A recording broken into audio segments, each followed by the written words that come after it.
has to be a certain amount of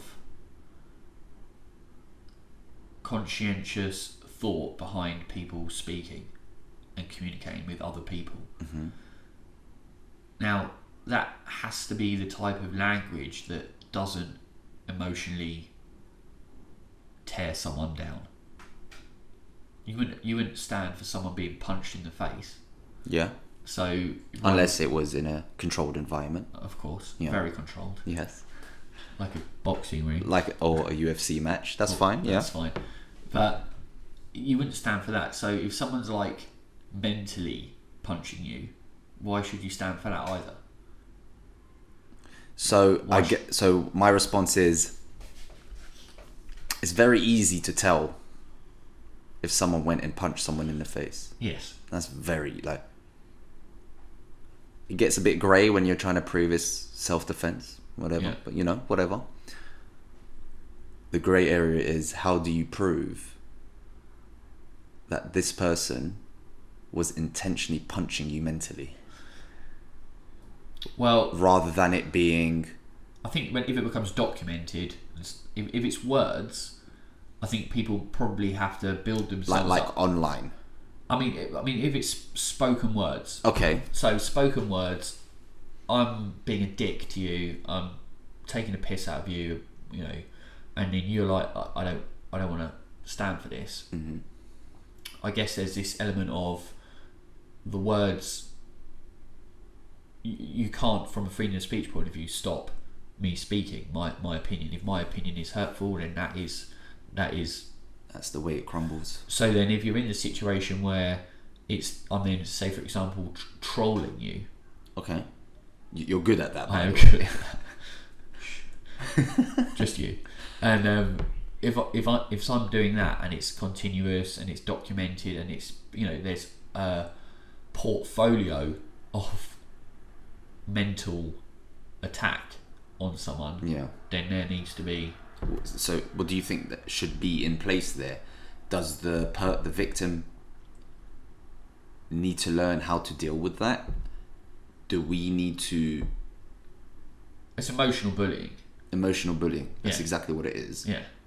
Do we need to... And fat shaming can kind of like fall under that bracket of emotional bullying. Do we need to maybe put a punishment where they can... So for example, in this country, if you make fun of someone's disability, that person can be sued by the victim.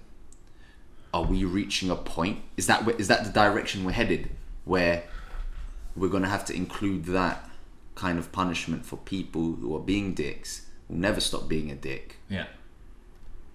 Is that what we're going to have to do to stop that? I think something has to be in place to try and re-educate someone that that's not the best way to go about in society. You can't. I mean, it's the same situation. If someone was wearing, if someone was, so drinking alcohol, for example. Yeah. Right. Yeah. I'm not a big drinker. Okay. But I'll have a drink. Yeah. Yourself? Don't drink at all. Don't drink at all. So let's say, for example, we're out and you start picking up shame vibes from people because you're not drinking. Yeah. Is that acceptable? That's happened multiple times, might I add. Yeah. Is that acceptable in my opinion? Yeah. Yes. What, that you are being highlighted and it being made obvious that you're not drinking? Would I allow it? Would I say in society this should? I would say no. Right. But for you personally? Personally, it's... I mean, that's not the worst thing. No, I know it's not the worst that's thing. weird. So, but again, it's going to depend. Like I said, it's going to depend. If it's you or close friends having a little jab at me, I'll probably laugh it off. Yeah. But if I've got people that I have no idea, strangers, making fun of me because I don't drink, first of all, I'd think, you're stupid, aren't you? Yeah. And depending on how aggressive they're being, I would probably retaliate in a similar fashion. But what happens if you're the type of person... So I wouldn't accept that from them. But if you're not the type of person that wouldn't retaliate, and you're the type of person, then I would 100% be like, no. But my point is that there are people that, if they are being shamed or if they are being emotionally bullied, there are people that don't have the ability to go, to your point, and react and go, well, actually, no, shut up. Yeah. So there has to be something in place that kind of safeguards them, in the sense whereby people that don't have the wherewithal to, or feel they can stand up for themselves in that sense, and they, otherwise you just end up with a very like overawing people in society putting other people down. So there needs to be some sort of safeguarding in place in order for that person not to be.